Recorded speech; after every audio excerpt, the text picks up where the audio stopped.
Hello, everybody, and goddamn Steven.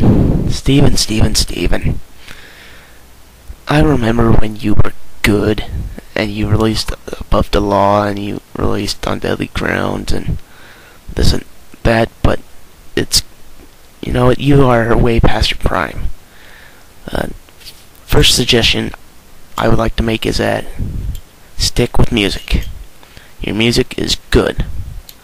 Or at least I like it. I'm not sure if it's popular, if you're popular or anything, but stick with music. Number 2, try to build somebody to be the next great action star, or at least take some acting classes if you're going to do another movie. 3. If you are not going to do any more movies, please just choreograph the movies. You have a great skill set, and with the right people working with you, you can do some really good stuff. This piece of garbage I had to sleep on. I had to think about the elements of the movie, and the more I thought about it, the more I hated it. So basically, we have a horror film, the first one I believe Seagal has ever been in or starred in. The premise is basically a vampire rage virus. So it's like quarantine, but it's vampires. But they're not really vampires because you can't kill them with holy water. Stick to the heart still works. Like they're humans, but they feed off of blood, and they don't like sunlight. And I digress. So we have a premise that sounds pretty good. Seagal and the director have worked together on previous projects, and and this just brings me back to Submerged, which was another turd. This was more of a thriller action film with mind control bullshit. This is trying to be Underworld, but with Steven Seagal elements. We don't see a lot of Seagal. In the actual plot, we see him killing a lot of vampires and saving people, but that's it. Which I wouldn't mind so much if the camera guy wasn't drunk. The camera guy in this movie is a fucking idiot, and combining with how dark this movie is, you barely see any of the scenes. And this is going off of watching on a high definition TV. I think the settings were on normal. My parents can't really pay for max specs on a high definition TV because it's way too much electricity. Anyway, I digress. You can't see the damn thing because the camera's in so close. And you know what, Seagal? If you looked at that and said that's fine, how much did they pay you off? This is a straight-to-DVD movie. At least put some effort into it. You either, 1, don't care, or 2, are so fucking stupid that you let shit like this by. Go. Let's see, choreographs done horribly bad. Strike 1 in watching the actual movie. Okay, script. No real memorable characters. Strike 2. Everybody just seems very bored out of the generic horror film cliche character. We have the standard badass.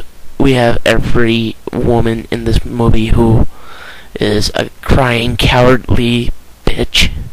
One of them has a moment where they actually kill a rage vampire, but that's it.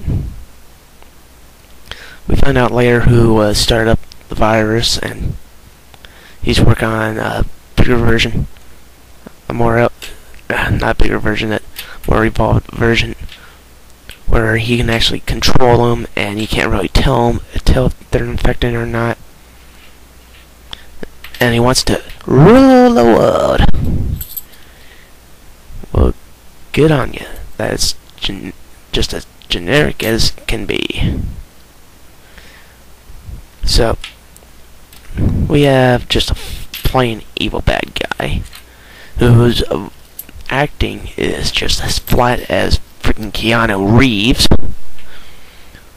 And thus we have a not so interesting horror film. Suspense is all seeing it. I would put it as cheesy as Van Helsing, or on the same level where you're not like freaked out. It doesn't freak you out like a good first-person shooter game like Fear. Fear freaks the fuck out if you like. You would turn a corner and you would see a bad guy and be like, "Holy shit, boom, dead." This, you can see everything coming a mile away if you are a venturer into horror films.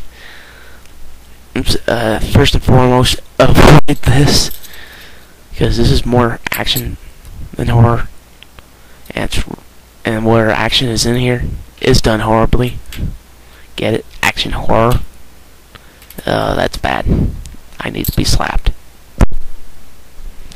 And I hit my mic.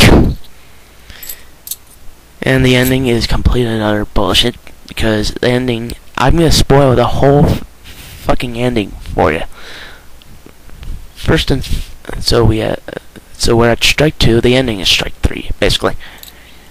The ending, everybody escapes the building infested with zombies. Oddly enough, and the entire plan for the army was to bomb the shit out of the sector. So they bomb the shit out of it just as they get out, and everybody makes it okay. And your mentality when you see this happen, you're like, how the fuck did they make it? Was it our hidden bunker or something? I don't understand. Nobody should have survived it because there's explosions everywhere. Nothing should have survived. Not even the people that got out, who said you got to sunrise to get the fuck out. So, first and foremost, we're working on probably, let's be safe, say 6 to 7 hours. Whereas the entire time it's like, okay, we gotta take 6 hours, we gotta build up plot, we gotta do this, we gotta do that. My mentality would have been like, fuck that, let's get out of here. So overall, Against the Dark is another turd. If you're a fan of horror films and you've seen every other one, I can suggest some very bad ones too. But seriously, if you're a fan of Seagal, this is gonna disappoint you. If you are a fan of horror films, if you're a fan of action films, you should avoid this like the fucking plague. Overall, I'm gonna give Against the Dark, I'm leaning towards 2.5, but I'm gonna reserve that for something else. I'm gonna give it a 3 out of 10. You are just a little bit better than Kill Switch, because Kill Switch was a clone of the Zodiac. You are just a clone of a vampire movie. You had potential. And that's it for me. I'll see you all later.